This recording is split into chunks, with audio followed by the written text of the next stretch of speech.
नमस्कार मित्रों।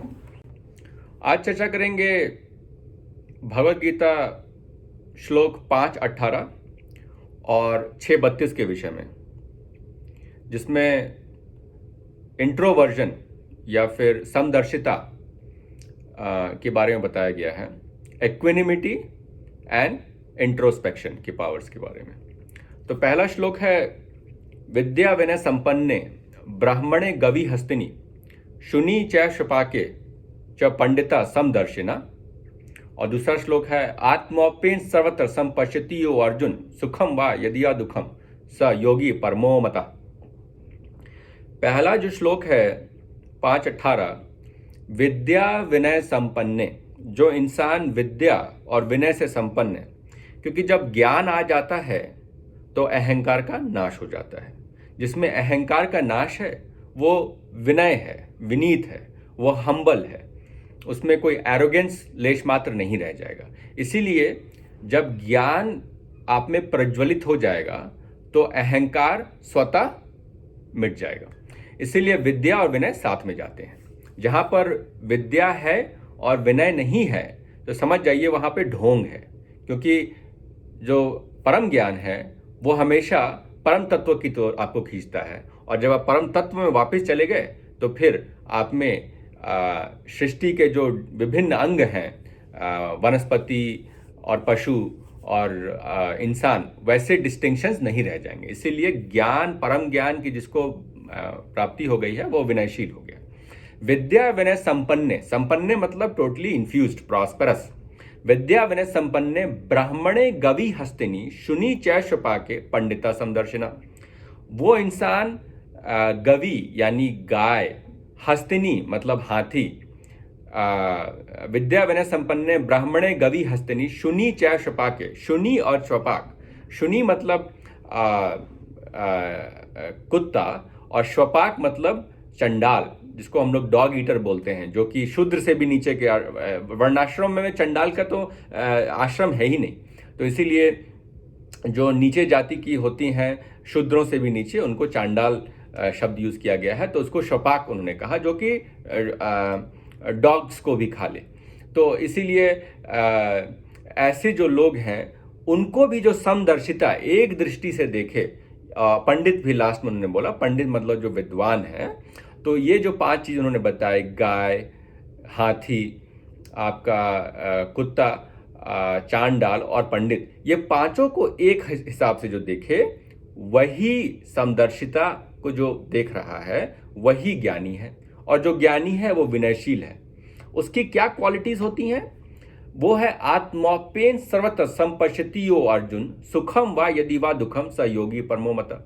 वो अपने अंदर आत्मोपेन, अपने अंदर देखकर जो बाहर दिख रहा है उसको इंटरनलाइज कर रहा होता है। तो किसी और का जो दर्द होता है उसको भी अपना दर्द समझता है, किसी और का जो सुख होता है उसको भी अपना सुख समझता है। जो बाहरी दुख और दुख हैं वो जनरली इंद्रिया प्रधान होती हैं। मात्रा स्पर्शास्तु कौनते या शीतोष्ण सुख दुखदा आगमा पयोनि नित्यांश इच्छा सुभारता। आगे आते जाते रहते हैं, इसके चक्कर में ना पड़िए। ये जो मात्रा स्पर्शास्तु, स्पर्श कांटेक्ट से होता है इंद्रियों का इंद्रियार्थेषु के साथ, प्रकृति का पुरुष के साथ। तो जो भी बाहर एक्सट्रोस्पेक्शन के वर्ल्ड में, एक्सट्रोवर्टेड वर्ल्ड में जो भी चीजें हो रही हैं, उनको अगर कोई इंटरनलाइज करके कंपैशन के माध्यम से अपने अंदर देख ले जाए तो वो समदर्शित है।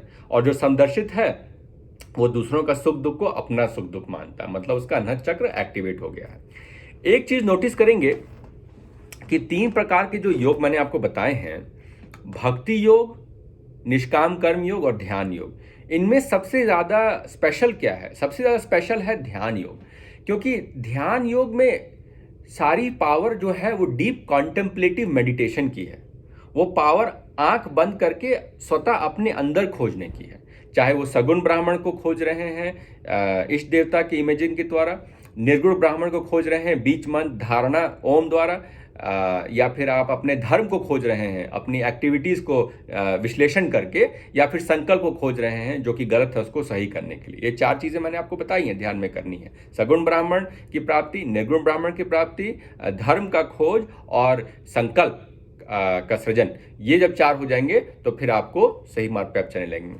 लेकिन ध्यान सबसे ज़्यादा महत्वपूर्ण है और सबसे स्पेशल है मेरी निगाह में, क्योंकि ध्यान में आपको एक्सट्रोस्पेक्शन की ज़रूरत नहीं है। भक्ति में फिर भी आपको अपना एक फाइनर, बेटर, परफेक्ट वर्जन खोजना है, जिसको हमने गॉड कह लिया, outer version which is not you.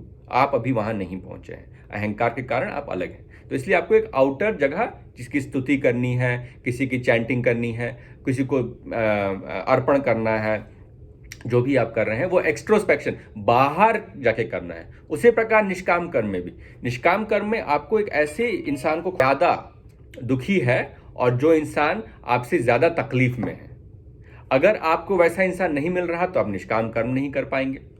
लेकिन ध्यान योग ही एक ऐसी माध्यम है जिसमें आप अपने अंदर जाते हैं, तो आपको किसी बाह्य वस्तु की आवश्यकता नहीं है, एक्सट्रोस्पेक्शन की आवश्यकता नहीं है। इंट्रोस्पेक्शन में ही आपको सत्य का ज्ञान हो जाता है। इसीलिए आप देखेंगे रमन महर्षि हों, नीम करोली बाबा हों,